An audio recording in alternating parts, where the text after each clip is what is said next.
પાંડેસરાની જ્વેલર્સની દુકાનમાં થયેલી ચોરીના ગુનામાં મોટો ભેદ ઉકેલાયો। દુકાને છત તોડી ચાંદીના દાગીના અને રોકડ સહિત લાખોની ચોરી કરવામાં આવી હતી। સીસીટીવી અને ટેકનિકલ તપાસના આધારે આરોપીઓનો સુરતથી ઉત્તર પ્રદેશ સુધીનો રૂટ ટ્રેસ કરાયો। પોલીસને ગેરમાર્ગે દોરવા આરોપીઓએ રસ્તામાં અનેક વખત રિક્ષાઓ બદલી મુસાફરી કરી। સુરતથી કાનપુર જતી ટ્રાવેલ્સ બસમાં ભાગી રહેલા આરોપીઓને શંકા જતા બસમાંથી કૂદી ફરાર થયા। ફરાર થતા આરોપીઓ ચોરીના દાગીનાથી ભરેલો થેલો સ્થળ પર જ છોડીને ભાગી છૂટ્યા। ઉત્તર પ્રદેશમાંથી ચાંદીના દાગીના અને 2 મોબાઈલ ફોન સહિત ₹5,93,000નો મુદ્દા માલ કબજે કરાયો। ફરાર આરોપીઓને ઝડપી પાડવા માટે અલગ અલગ રાજ્યોમાં તપાસનો દોર યથાવત। આગળની કાયદેસરની કાર્યવાહી ચાલુ। તમે જોઈ રહ્યા છો DNY ન્યૂઝ ચેનલ રમન કૌરની સાથે।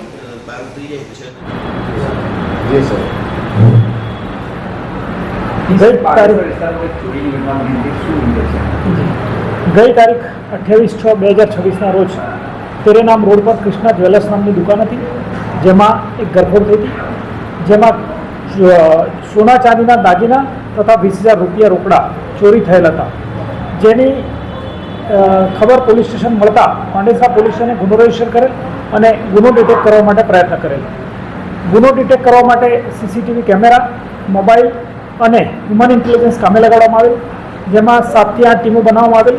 જેમાં સીસીટીવીની શરૂઆત કરતા આરોપીઓ તેરે નામથી રિંગ રોડ તરફ જાય છે, રિંગ રોડથી ટ્રાવેલ્સ તરફ પૂના તરફ જાય છે, પૂના ગામ તરફ, અને ત્યાંથી જે ટ્રાવેલ્સની બસ ઉપડે છે એ નંબર મળે છે અને એ નંબર આધારે ડ્રાઈવરનો કોન્ટેક્ટ કરવામાં આવે છે અને આરોપીઓના ફોટા વેરીફાઈ કરવામાં આવે છે।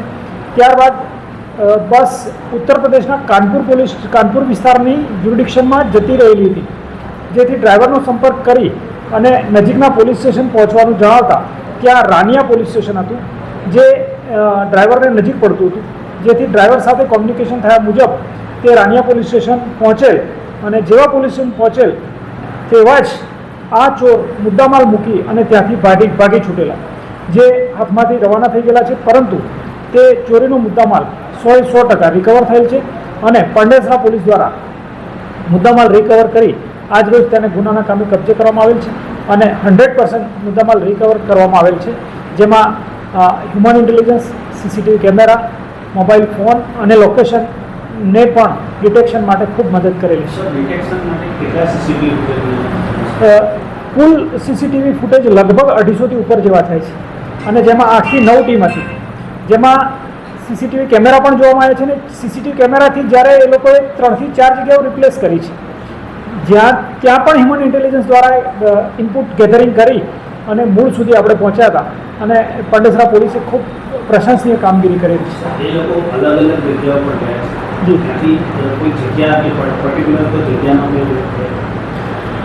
કોઈ રૂમ નહીં, તેઓ મૂળ સીસીટીવી ફૂટેજના આધારે આપણે કહી શકીએ, આરોપી તો જો આપણી પાસે છે નહીં એટલે એક્ઝેક્ટ કહી શકતા નથી, પણ સીસીટીવી ફૂટેજના આધારે આપણે એવું કહી શકીએ છીએ કે તેઓ ડાયમંડ નગરમાં 1 કલાક હોલ્ડ થયા છે, એવું પ્રાથમિક રીતે સીસીટીવી ફૂટેજ પરથી અંદાજ આવે છે, પરંતુ સાચી હકીકત તો જ્યારે આરોપી સામે આવશે ત્યારે એક્ઝેક્ટલી ખબર પડશે।